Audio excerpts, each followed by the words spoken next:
If we do say so ourselves. Greetings and welcome into Friday Night Live, everybody. As always, kid tested. Mother approved. Let's be honest. So far this year, our FNL Games of the Week have featured some great teams and great players, but very little drama. Lots of blowouts. Not tonight. Nope. To Allen Trimble Stadium we go. Number 2 Jenks hosting number 3 Broken Arrow. Last 2 times they met came down to the final play. First quarter, after a shanked punt, short field for the Tigers. They take advantage. Sanchez Banks makes a deposit in the end zone, 9-yard score on the run up the middle. Tigers lead 10-0 after 1. Early second quarter, special teams trouble for the Trojans. The punt blocked by Jadavian Floyd Wright. Senior safety Mason Elmore grabs it in the end zone. That's a touchdown for Elmore, 17-0 lead for BA. So the boys of Troy need a spark, and Jaden Patrick delivers. We know him, the pass from Stephen Kittleman. Look at that move. Makes a house call from 50 yards away, 17-7. Like that. The BA offense answers immediately. Empty set, Jake Raines rifles one for Marion Horn. The defensive back unable to make the play. Horn in for the score, 24-7 Tigers. Plays of the night, though, coming right here. They both come on this drive from this kid. Tie walls from Stephen Kittleman. You saw that catch, twisting, full extension. How about this? Oh, my goodness. Up the sideline, one-handed and juggling. You'll take another look because this, about as good as it gets in high school football or any kind of football. Into the end zone with a spin and a flip. Holy smokes. A field goal in the final seconds cuts the lead to 7, 24-17. We've got a ball game. Second half, the offensive shootout continues. I didn't see that coming, by the way. Sanchez Banks again out the gate for 69 yards and a score. Tigers up by 13. But the boys of Troy answer. Of course they do. What a night for Stephen Kittleman. A rifle shot for Grant Lohr. 2 third-quarter touchdowns for Lohr. The extra point would make it 31-30 Trojans after 3. They've come all the way back. Huge second half for Lohr. 200 total yards. Jaden Patrick's second touchdown just a little bit ago made it 38-30. Broken Arrow had the ball and a chance to win at the end. We can pop me back up on camera.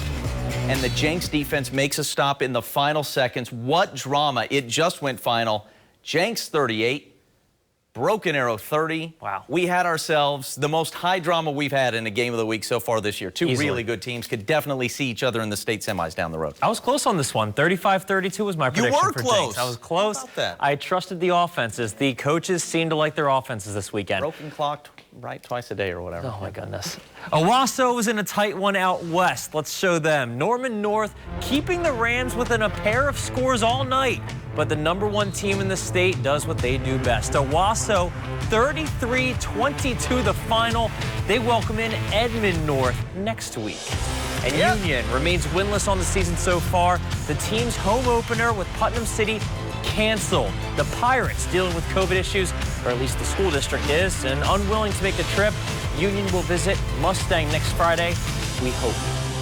We hope. All right, when it comes to COVID cancellations, nobody is taking lemons and making lemonade quite like Lauren Montgomery. Putnam City West canceled this week, so Montgomery's Bixby Spartans scrambled to set up a delicious matchup with number 1 Carl Albert. That's the number 1 team in Class 6A2. Bixby visiting the number 1 team in Class 5A. First quarter, it's all about this fella the whole night.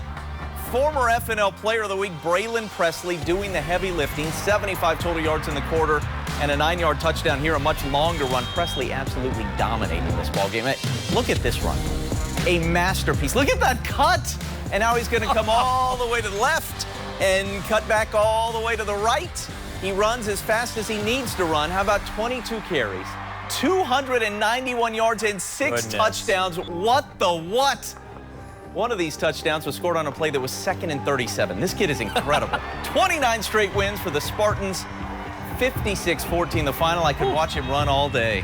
He probably could. Let's hit Sand Springs. The Sandites welcoming in Muskogee. 9th play of the opening drive. Ty Pennington working. Pump fakes everyone, including me with the camera. A 30-yard completion. Sand Springs inside the 10. Play number 13. 4th and that much. Pennington calls his own number. 13 plays, 75 yards. Simply methodical. But the Ruffers would respond. 4th and 5, just barely in Sandite territory. Walker Newton rolling out. Jaden Bell behind the secondary. 44 yards. And Muskogee in business. Brandon Tolbert punches it in at this that tied it up at 7. Sand Springs, though, pulled away after that. 45-14 Sandites. Could be in Sand Springs for our game of the week next week. All right, you see Booker T. Washington all over Bartlesville tonight, 34-7. Hone your craft, Chris. Stay with the ball. Keep working. That was a good You're pump. a great photog. Bennington That's got right. me. Back with more FNL after this.